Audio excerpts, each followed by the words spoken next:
Hey, I'm Adam. And I'm Brian. Of Everyone Has a Podcast, and you're listening to Pop Goes Your World. I'm Chris McBrien, and the pop culture from Generation X is everything to me. And I'm Derek Myers, and I'm here to educate Chris on the great pop culture of today's generation. Episode 120, Arrival Movie Review.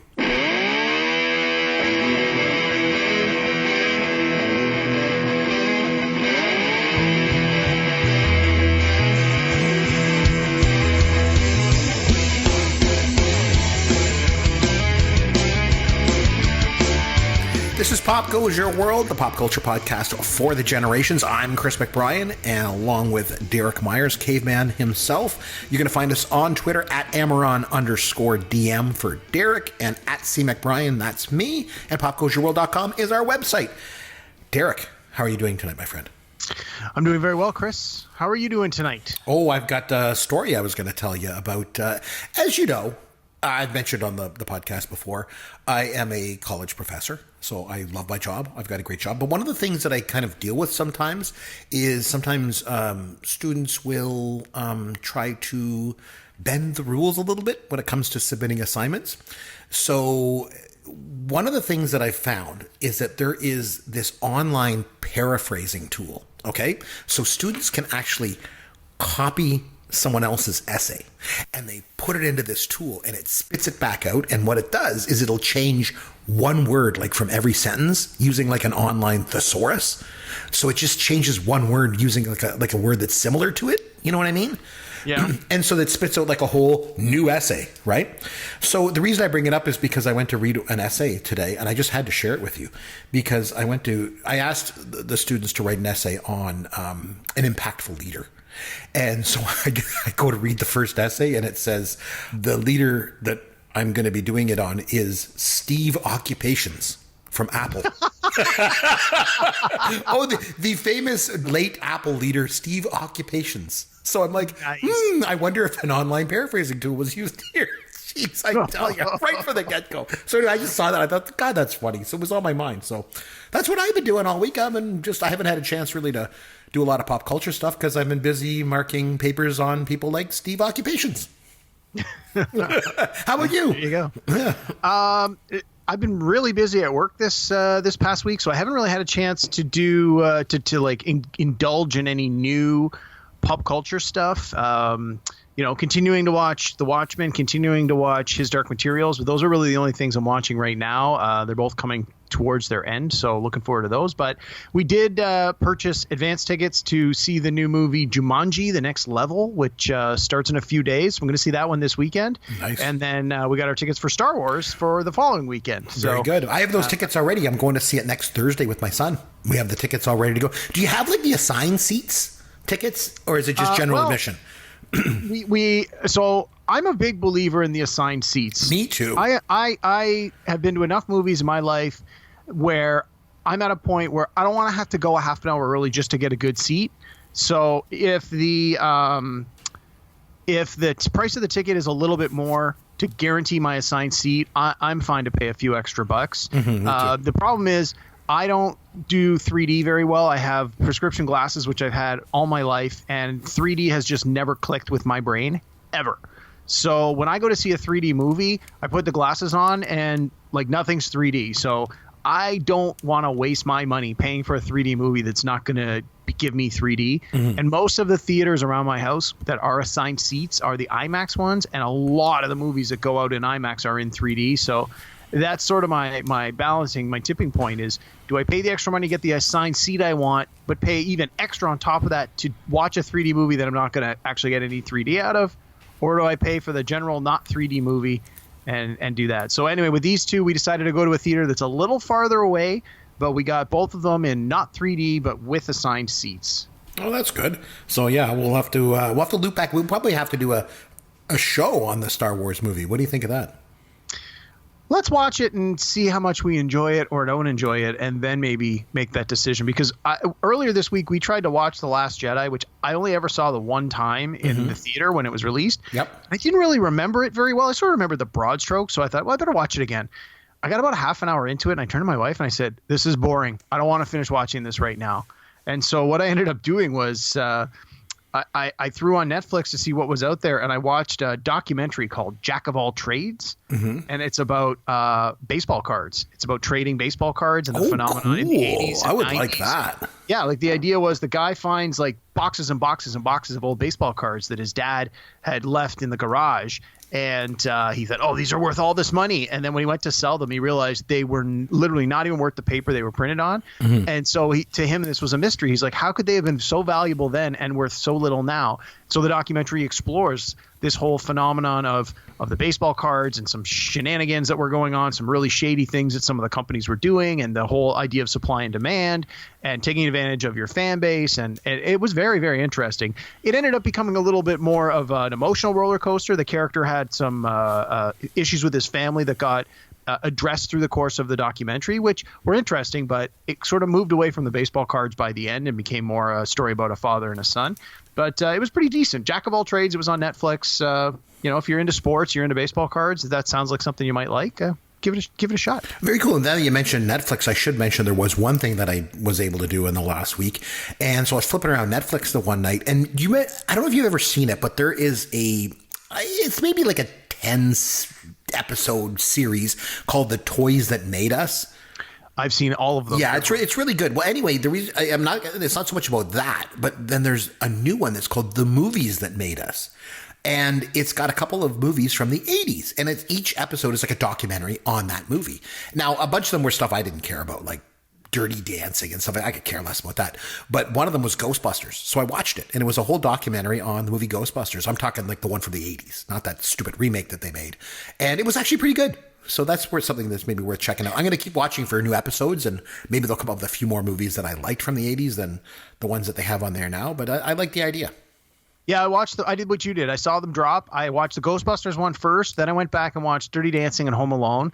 Both of which are movies I don't really know a lot about. So the documentaries were pretty informative, even though I didn't really care for the movies. And the Die Hard one is Die Hard I haven't watched. So I'm saving it for Christmas. So we'll watch of course. Die Hard, our Christmas choice, and then we'll watch the documentary about Die Hard after we watch it. It's fresh in our minds. So since we're getting close to Christmas, then I do have to pose the question, is Die Hard a Christmas movie?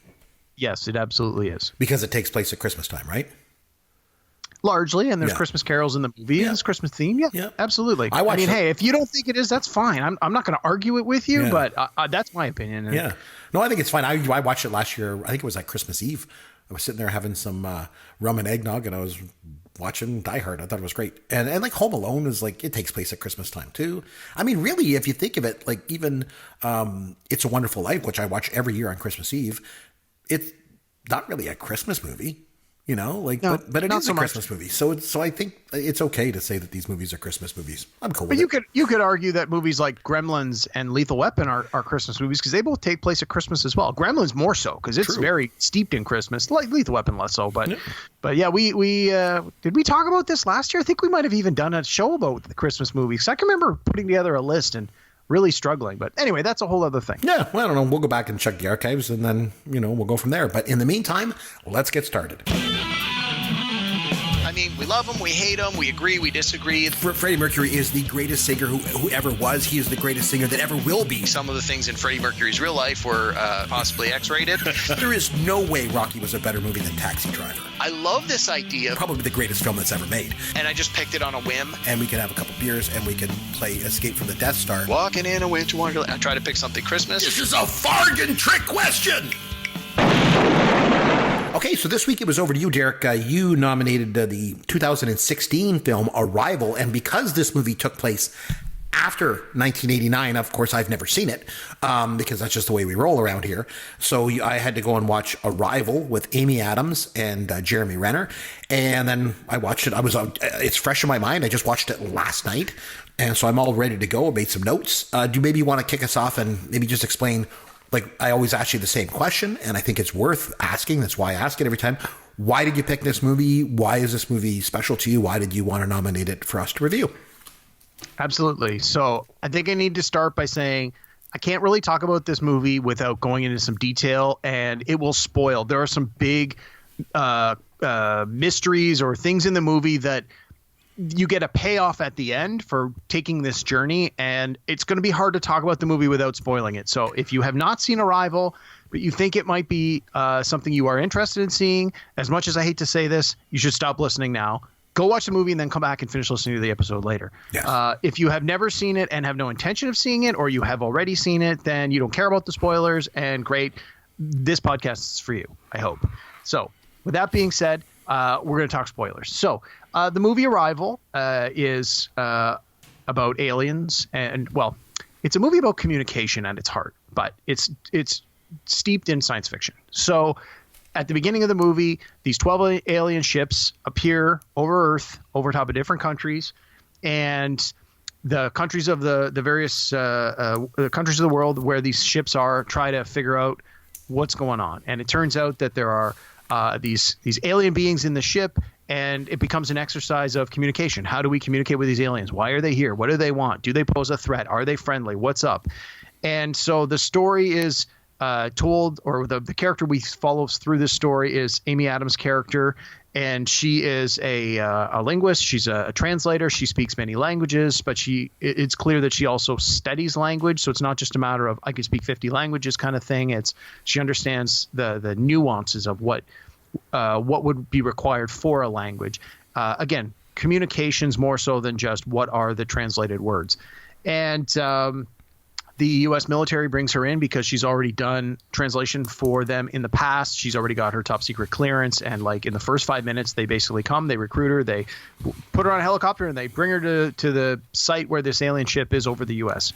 And then from there, it's this story of communicating. How do you communicate with somebody who has a completely different concept of language? As it turns out, the aliens in the movie don't have a verbal language that they ever decipher. They are able to communicate through a written form of language, and it's just this fascinating look at how communication can break down barriers. Jeremy Renner's character says something at the beginning, and unfortunately I didn't write it down, but it's something about in a conflict, words are the first weapons drawn, or something to that effect. And that becomes very poignant through the course of this movie. The words that are said, the things that the aliens communicate that are potentially misinterpreted. And Amy Adams' character continues to advise the military and say, like, yes, this is the basic root word that we have established. This symbol means this thing, but English as a language, one word can mean many things. And in some cases, it can even mean many things at the same time, depending on context and intent. And so you have people who hear what they want to hear, people who assign meaning because it fits what they want it to fit, and then you have other more open-minded people who are just, they're in it for the mystery to try and understand, like, what is the absolute truth if such a thing exists. And as someone who has worked in communication, like I've been working in communications all my life, I studied communications at school. This movie, I really, really enjoyed. It really spoke to me. And as I mentioned at the end of the last week's podcast, I saw this at the Toronto Film Festival at its premiere. And then when it was released in theaters about a month or two later, I brought my wife to see it. Now, my wife is a sign language interpreter. So again, communications is a big part of her job. And this movie appealed to her even more than it appealed to me, because it's about the language barrier, right? That's a big part of her job. And the fact that the language the aliens are using is a visual language really hit home with my wife, because she's a sign language interpreter, and sign language obviously is a visual language as well. So we watched it at the theater. We both enjoyed it. But again, there's this sort of payoff at the end. And once you know what it is, you get that aha moment. You might want to go back and watch it again, sort of now that you know the spoilers. And the parallel I made with, I think, one of the movies we reviewed last week or the week before was, it's like The Sixth Sense, where once you know the ending, you're like, oh, then you go back and watch it again. The beats are all there. The clues are all there. And once you know the secret, you can see them. And if you've really been paying attention along the way, maybe you get to the answer before it's revealed. And I found with this movie, it was very much like that. I enjoyed it even more the second time once I sort of knew the payoff. And same thing with my wife. When we went, she's like, I got to see this movie again. And I'm like, do you want to come back and see it next weekend? She's like, no, I'm going to wait for video. But so when it came out on Blu-ray, we bought it. We watched it again. I've seen it. I watched it this week. This is probably my 5th or 6th time. Not something I'm going to watch every day, but I really enjoy it. I think the performances are great. The direction is great. There's this great style to the way the movie is shot. The score is fantastic. It's one of these ones where you can really tell the director isn't just trying to, make an action movie. He's not just doing a blow 'em up, shoot 'em up, aliens in outer space kind of movie. Like he's trying to make a point. He's got an important story that he's trying to convey, and he uses the camera in a way that really helps facilitate that. The positioning of things, the use of shapes, the use of color, all of these kinds of things to me speak of a director with a lot of talent. And I think that Denis Villeneuve, the director of this movie, has gone on to do the new Blade Runner 2049. And he's going to be doing the new Dune movie that's coming out soon. He did Sicario. So, I mean, he's got a little bit of a resume already going here, and I think we're going to see some great things from him down the line. Mm-hmm. So, in any case, this is a large part of why I recommended it. I think it's a great movie with great performances, a great message. It's got a little bit of a mystery throughout, so you're not really sure what all is going on at all the time. And how Amy Adams didn't get nominated for an Oscar is beyond me. She got nominated for just about every other award that there was out there, and this was the only one she didn't get nominated for. The movie got nominated for Best Picture in 2016. Denis Villeneuve got nominated for Best Director. So the movie did get some accolades, but it didn't necessarily get all of them. And yeah, this, in my mind, this is, if we ever go back and do more Oscar snubs, because I know you guys did an Oscar snubs episode, this is way at the top of my list. How she didn't get nomination or win it is just beyond me. She was fantastic in this thing. Well, maybe we'll get into that a bit more as we go on here. So I'm glad that you mentioned that your wife watched it and really related to it, because I'm always about relatability with movies too.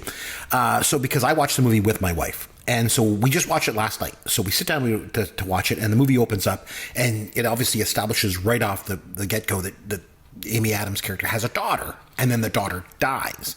Yes. And I think that the line that she says is her death kind of defines her life, much like the day that they came. And then you like, what's that? And then you realize, oh, these aliens come. So then these aliens come down, and my wife is like, okay, wait a second.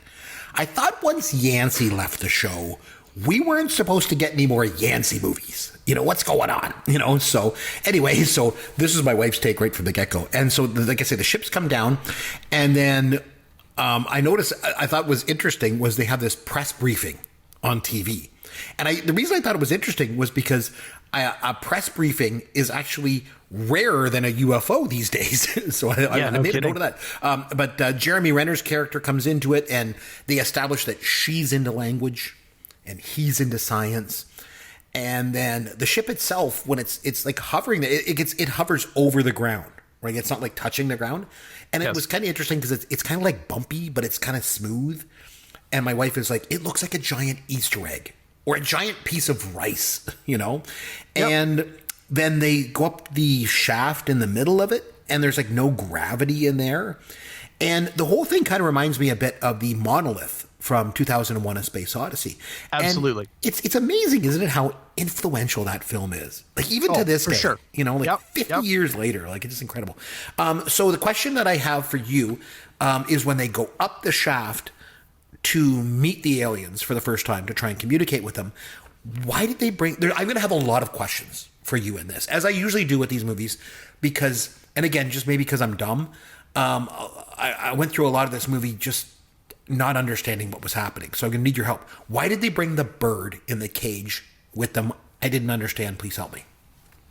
That's the literal canary in the coal mine. They didn't know if the atmosphere would hurt them, if it was poisonous, if it was dangerous, if long-term exposure. That's why they're all in those giant hazmat suits, and they have to breathe through their respirators and such. And then, not long into I think it was their second visit, Amy Adams' character takes the protective gear off.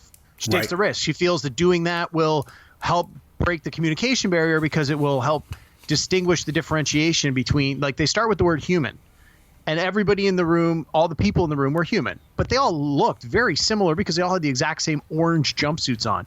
So from that point of view, the word makes sense. But then when she starts to say, like, man and woman, like what are the Louise and Ian, she's trying to distinguish that we are individuals, yet they all look exactly the same. So she's like, well, I'm taking off this protective clothing so they can see that we are, yes, all human in this room, but I am different from that person, both, because I am an individual and because I am a female and that is a male. Like, there are nuances. And I think that was sort of why they go there. But to get back to your canary question, it's literally the canary in the coal mine. Okay. Is this dangerous? And if so, how does it affect the canary? Let's see if the bird dies. Okay, so the aliens come out and they look like octopuses, or I guess it's octopi. I guess either way, I don't care.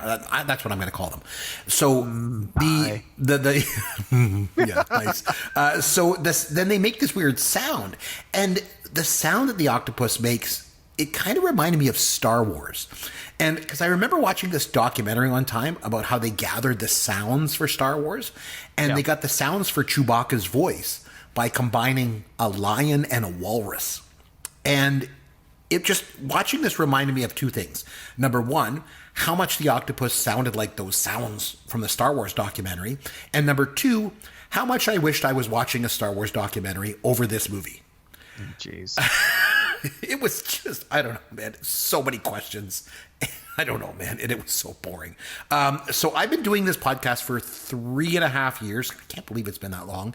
I know this is just the way it is. I don't think there's been one new movie that I've actually liked, doing the podcast. It's not to say that I haven't seen, any new movies that I've liked. There's been a few, actually. 2007, There Will Be Blood. I don't know if you've ever seen that movie. I thought it was phenomenal. We've mentioned on this podcast before, I think it was both from this year, 2016, same as this movie. La La Land and Moonlight came out that year, I think. I liked both of those. I liked both those movies. I thought they were good. And I thought Get Out from 2018 was awesome.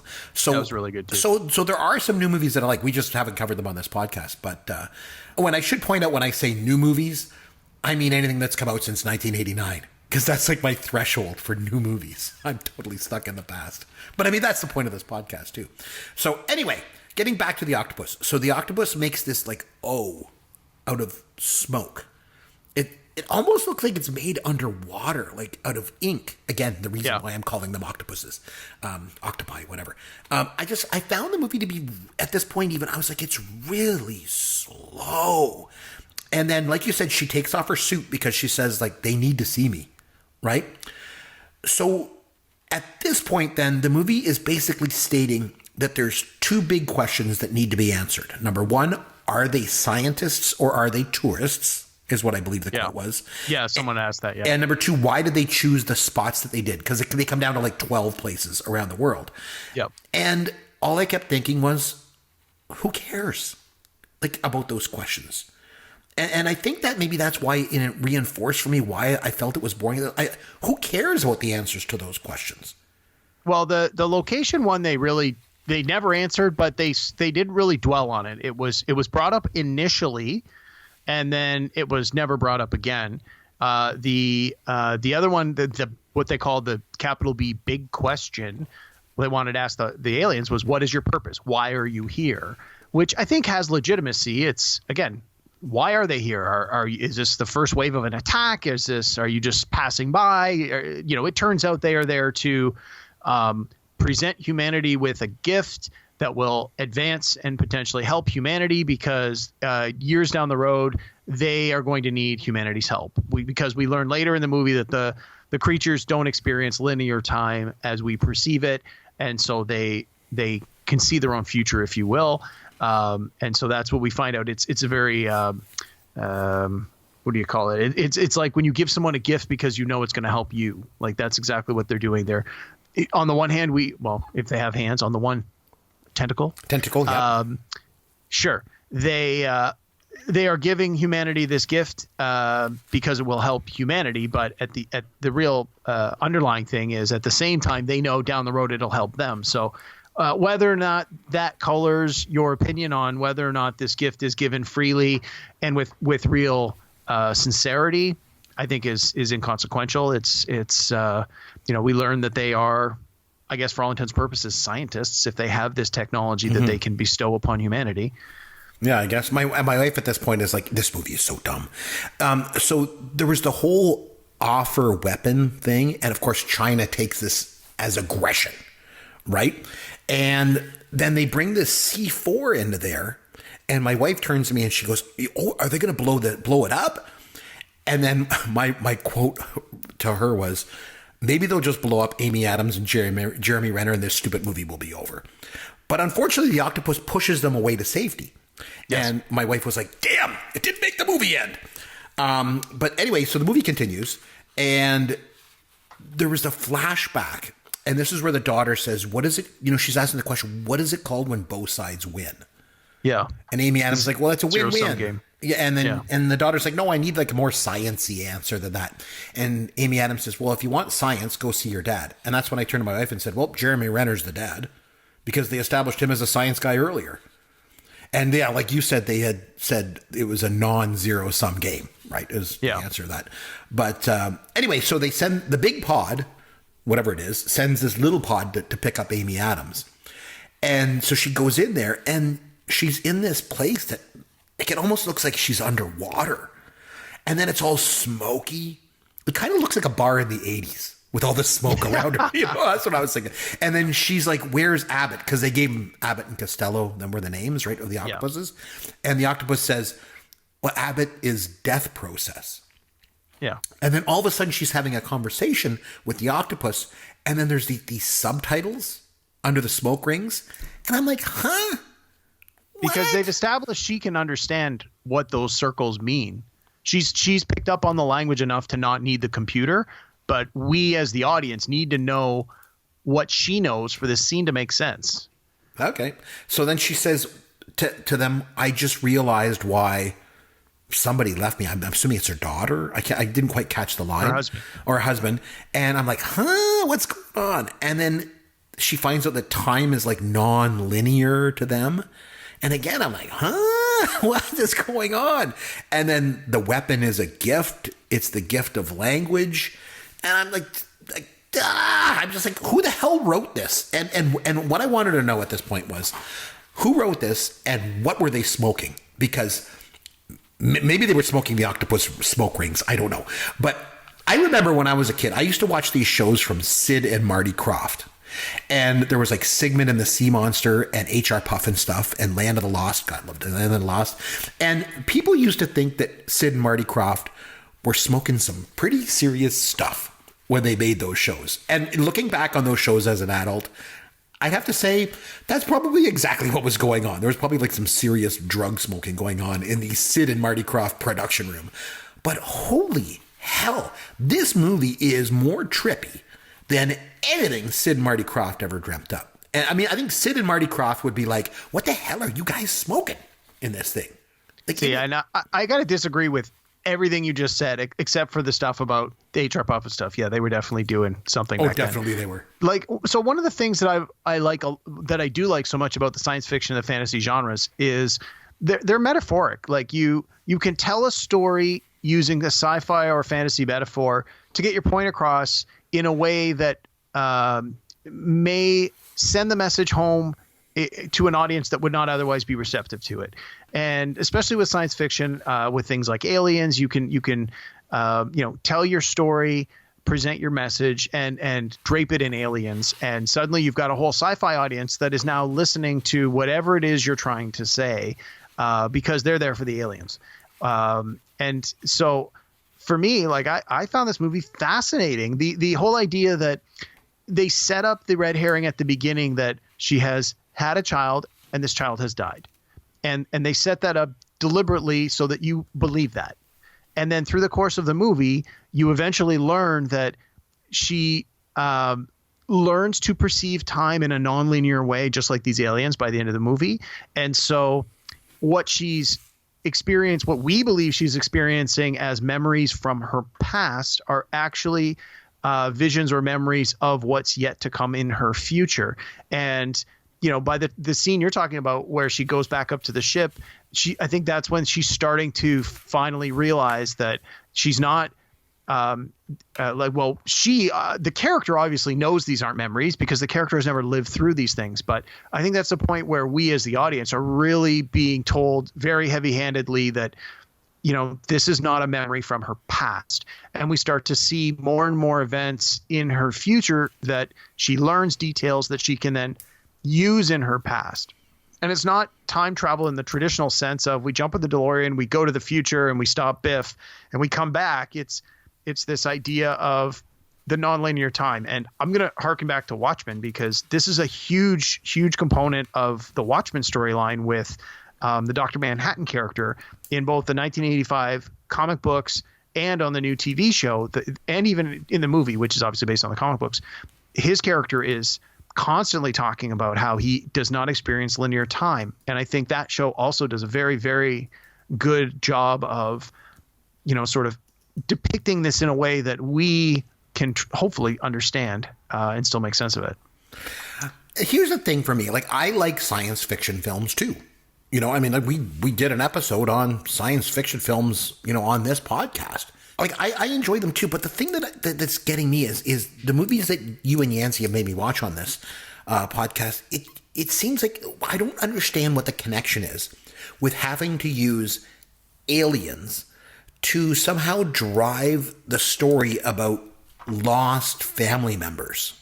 Like, I don't know what it is. This movie, Interstellar, Contact, I've had to watch all these movies for this podcast, and it seems like there's a similar thread through them all, that seeing aliens and contacting aliens has to do with trying to get in touch with dead relatives. I don't know. I'm missing something. I think you're missing that. That's not what this is trying to get at.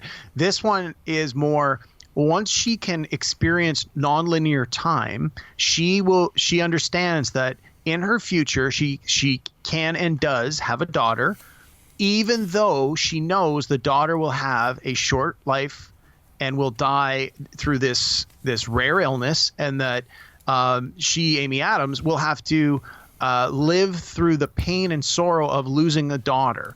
And I think the point they're trying to make with this is, and she even says this sort of towards the end of the movie, if you know your future, do you make changes to try to affect that future? I guess this even comes back to the conversation of fate and destiny versus free choice and free will. But the stuff, because I read a little bit about this afterwards, and it was saying, like, in the story on which this is based, it happens in a slight different way. The daughter actually lives a little bit longer and dies in a rock climbing accident. And it obviously a much darker version, but in that one, it really emphasizes that even though the mother knew she was going to die in this rock climbing accident, something totally avoidable, she could have just stopped her from potentially taking that kind of a trip. She let it happen because of the idea that certain events are going to unfold in a certain way. And in this movie, they don't sort of, bang it over your head quite that deliberately, but I thought they did a good job of sort of showing that she chose to have this daughter knowing the horrific outcome. And I think it's that balance of, you're going to experience the highest of highs of having a child and seeing them grow and loving and nurturing and teaching them and all of that great stuff. But she was still going to experience this pain. And so she had that choice to make, and she made it. And then she even explains to the daughter near the end of the movie that the dad left because obviously she opened up to him and said at some point in the child's life, she's not going to live all these for very long because she's going to get this illness. And obviously the scene we don't see was a confrontation where the dad probably said, like, well, if you could see that this was the outcome, why would we have this child? And that's the $1 million question, right? It's the taking it away and trying to analyze it yourself, and asking yourself, if you were in that situation, what would you do? And Chris, you're a parent. Let me ask you, like, is this the kind of, if you could see your own future and say as a parent you saw this kind of tragedy, would that have changed your decision to be a parent? No, probably not, I guess, but. And so I don't know. think I guess what it's trying to say. Yeah, I guess my thing is, I guess I was having trouble getting that out of this movie. Like I mentioned, we've done science fiction movies on this podcast before. If you go back to watch or listen to episode 23, we break down our top 5 science fiction films. But I will say this: science fiction films have changed, man. They have changed. Like, I would think of like science fiction movie being something like The Last Starfighter, and now it's like science fiction movies are all these trippy, weird stuff. Like I said, I used to think Sid and Marty Krofft were the epitome of drug-laced entertainment until I started watching yours and Yancey's movies on this podcast. They're just trippy and weird. I don't know. Just to get back to the movie for a minute, because she then Amy Adams' character, then she calls the general of the Chinese army. Because as I mentioned earlier, the Chinese are like aggressive toward the aliens, right? And they want to like fight them, and they declare war on them, I think, at one point. And so she calls the general of the army in China, and she tells him that, I think she tells him his wife's dying words. Yes. And this convinces him to stop the attack on the octopuses. And again, I'm just like, what is going on? Like, I don't know. The whole thing is trippy and weird. I think if the point was that they just wanted to bring the whole world closer together, if that was the freaking point, then why not just save us 2 hours of boring hell and just buy the world a Coke? That would bring the world together. Remember that? I'd like to buy the world a Coke and keep it company. I think just do that. Then a quote that she says at the end, I guess to try to bring it all together, is the daughter's story begins the day that they departed. And again, I don't, the movie doesn't make any sense to me. Like you mentioned though, I think Amy Adams' character does ask a very integral question at the end of the film, because she says, if you could see your whole life from start to finish, would you do anything differently? And honestly, I reflected on that, and the answer for me is yes. And the thing that I would do differently is I would not watch this movie. You're terrible. I know. I am who I am. What can I say? And my wife then turns to me at the end and she's like, we are not watching any more Derek or Yancey movies. Just make up stuff to say on the podcast about the movie. That way we don't have to watch it. So it would seem from now on that I'm going to have to watch these movies alone. And I'll tell you what, if I have to start watching these movies alone, I'm going to have to start smoking whatever those octopuses were smoking, because that's the only way I'm going to make it through. So I was just blown away by this movie in terms of, I just didn't get it. It was, I don't know, trippy, weird. I'm shocked that you put this out there, but that's kind of what this podcast is. You putting out these high concept movies and me wanting to watch kids go to like summer camp in a movie and meatballs, Wow. That's the way it is.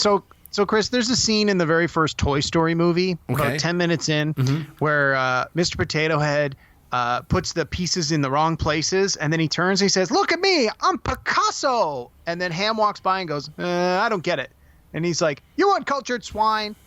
That's exactly what I think. When you say what you just said, I was like, "This is Picasso," and you're like, "I don't get it." Like, I'm just an uncultured swine. You are the uncultured swine in this scenario. That's me. I like old movies from the 80s and the 70s, and that's it.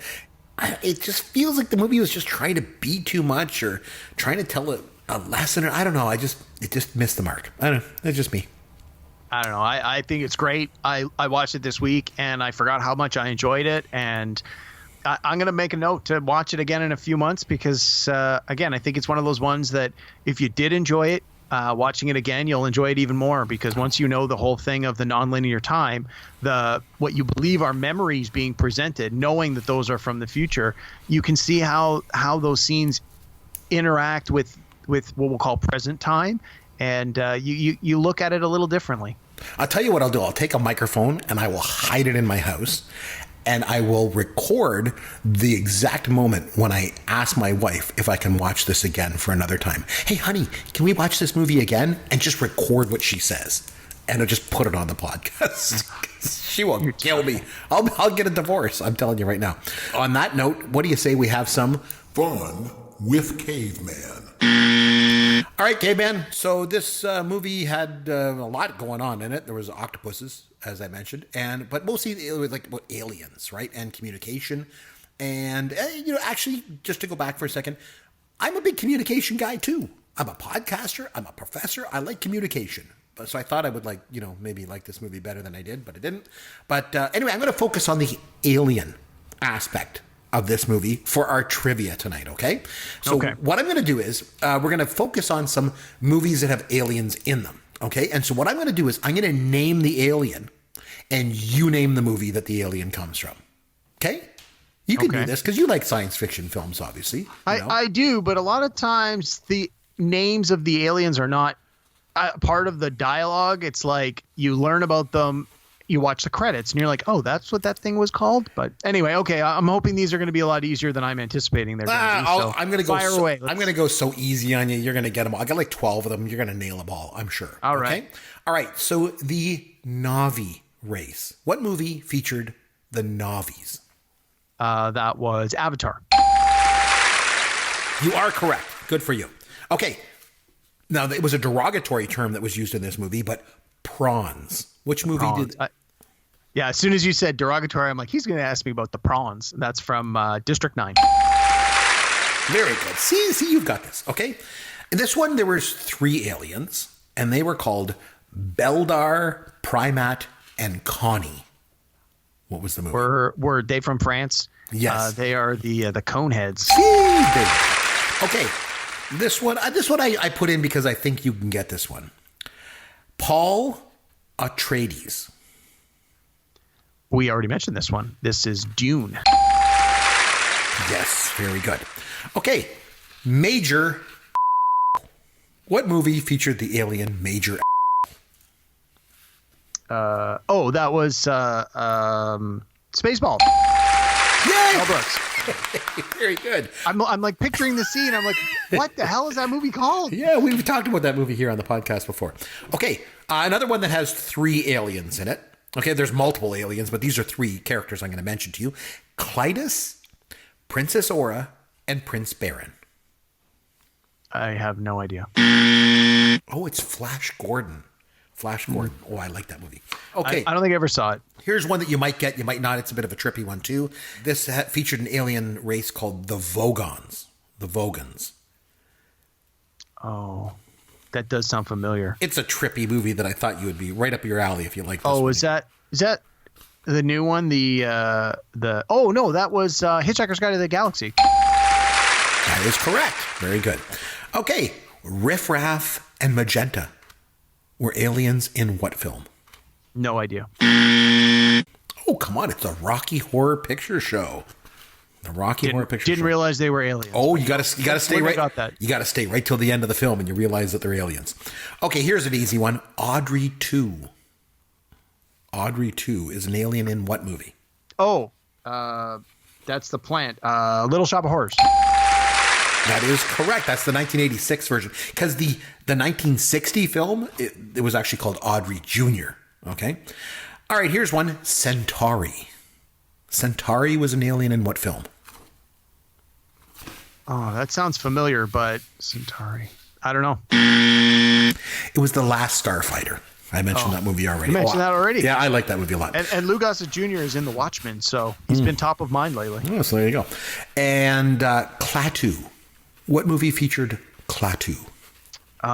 Was that the name of the alien in The Day the Earth Stood Still? It was from 1951. I think they remade it in like the 2000s, but like with Will Smith. It was terrible. And this last one, I think you should get because you know all this kind of stuff. Chewbacca. Yeah. No, exactly. It's the Chewbacca defense. If Chewbacca is from Endor, you must acquit. Okay, this one is Yaucha. Yaucha was in what film? Break Into Electric Boogaloo. Oh, that's a great answer. Oh, I love it. Unfortunately, it's not correct. It's from Predator. Predator was called Yaucha. That was its name? No, I had no idea. Yeah, go figure. Well, I mean, you got most of them. So, I mean, I kind of figured. We had some fun with it. So next time out, my movie. So I got to think about this one. I'm going to go back to 1985 with one of my favorite actors of all time.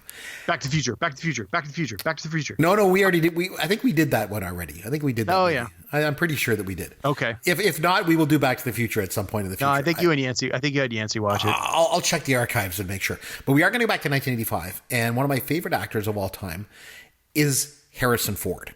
And I know you like Harrison Ford as well.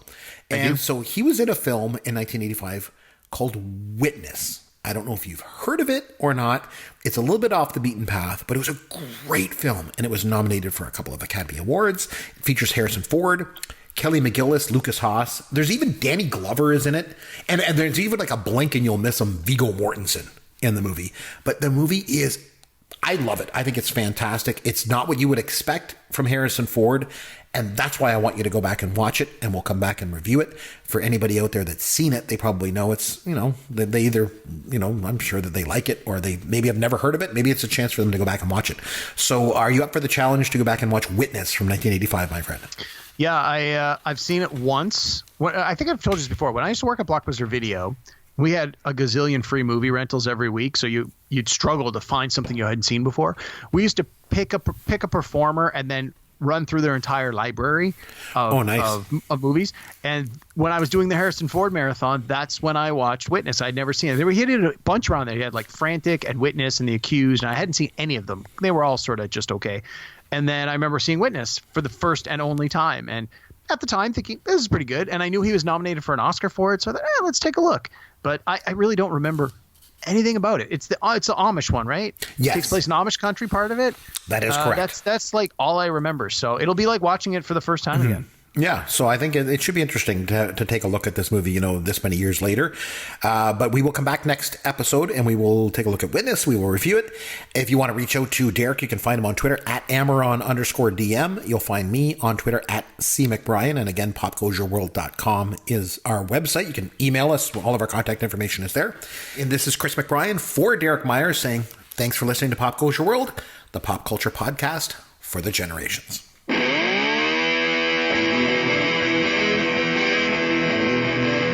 Thanks for listening to Pop Goes Your World.